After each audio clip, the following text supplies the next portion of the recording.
awesomeness. Kaya title ko po ngayong gabi is The Awesome God, the Three Dimensions of Freedom. So, tingnan po natin sa Luke chapter 4, verses 38 to 44. Dito po ang ating text ngayong gabi.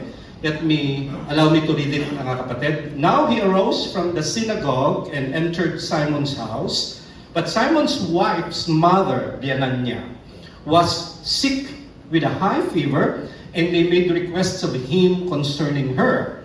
So he stood over her and rebuked the fever, and it left her, and immediately she arose and served him. Masdan niyo po itong verse na to, nakakatuwa ito. When Jesus Christ heals, He heals completely. Wala pong recovery period. Heals completely. So pag binabasa po natin mga verses na yan, verses 38 to 44, makikita nyo yung Panginoon nag-perform ng napakaraming miracles. So yan po yung kasagutan sa why the miracles. Because sabi ni Pablo sa 1 Corinthians 1:22, the Jews are looking for signs of the Messiah. So in these verses, Luke shows us the three realms of power in which Jesus gave them a sign. So titingnan po ninyo, may tatlo po yan. So these three realms in which He demonstrated, one, His divinity. Gusto niyang ipakita, ako ay Diyos. That's the reason for the miracles. Second, gusto niyang ipakita at sabihin sa mga tao, I am the Messiah. That's because of the miracles. The miracles would tell you people that Jesus Christ is the Messiah. And that He delivers. From what?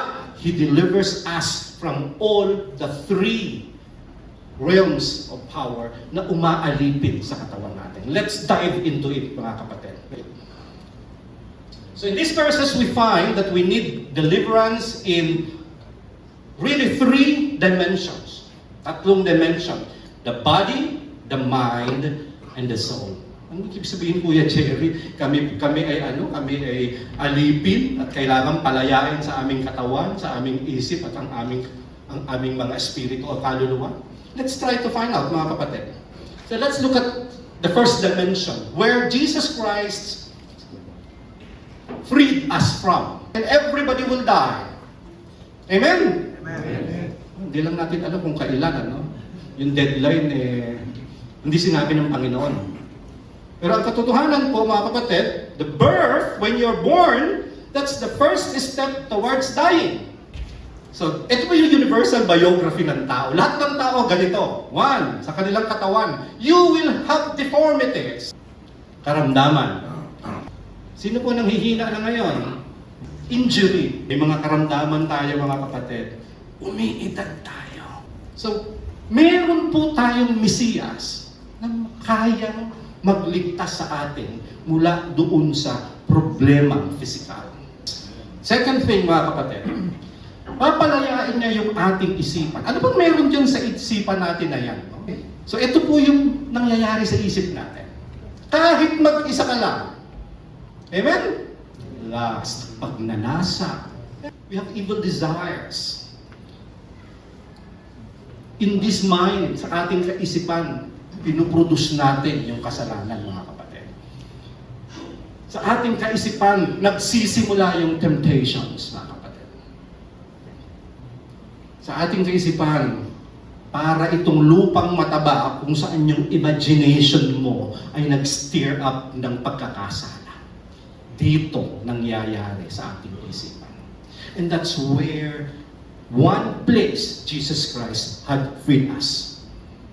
Another domain by which God would save us. Soul, mga kapatid. Ano yung kaluluwa mo subject to Satan yan, mga kapatid? Controlled by Satan yan originally. Yan. And headed for eternal damnation. Without Jesus Christ, without the salvation provided by Jesus Christ, your soul will be in hell. Life is becoming difficult. Amen? And it will become difficult and more and more and more difficult as days and years pass by. Hanggang dumating ang Panginoon. And the only consolation we've got is that we are children of God. So freedom on three dimensions. Your body, your mind, and your soul, mga kapatid. Yan. Diyan tayo pinalaya ng pagkilala at pagpili at pagkilala natin sa Panginoon. I think the best way to show and to tell God that I'm happy about what you gave me is to share it with somebody else. Go look for someone whom you could share the gospel with.